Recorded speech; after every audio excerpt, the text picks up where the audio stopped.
ગત દિવસોમાં લોકસભાની ચૂંટણી યોજાઈ હતી, જેમાં રાજ્યની 26 લોકસભા બેઠકો પૈકી 23 બારડોલી લોકસભા બેઠક પર સતત ત્રીજી ટર્મ ભાજપના પ્રભુ વસાવા વિજેતા થયા હતા. પ્રભુ વસાવાએ વિજેતા થયા બાદ આજે બારડોલી મુલાકાત લીધી હતી, જ્યારે સુરત જિલ્લાનું વડું મથક પણ બારડોલી હોવાથી બારડોલી પરિશ્રમ પાર્ક ખાતે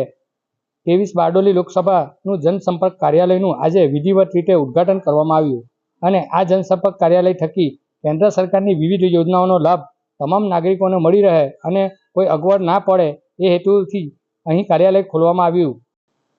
આ જનસંપર્ક કાર્યાલય થકી કેન્દ્ર સરકારની વિવિધ યોજનાઓનો લાભ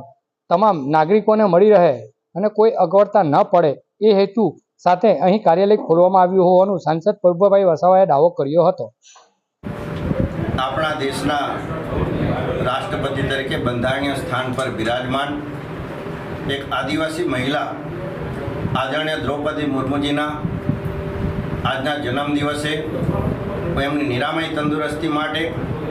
અને આખા વિશ્વમાં એક રાષ્ટ્રનું નામ રોશન કરે એવી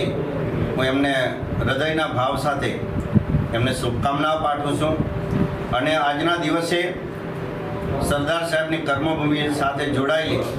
બારડોલી લોકસભાના એક નવા કાર્યાલયનું આ વિસ્તારની જનતા માટે એમને જરૂરી એવા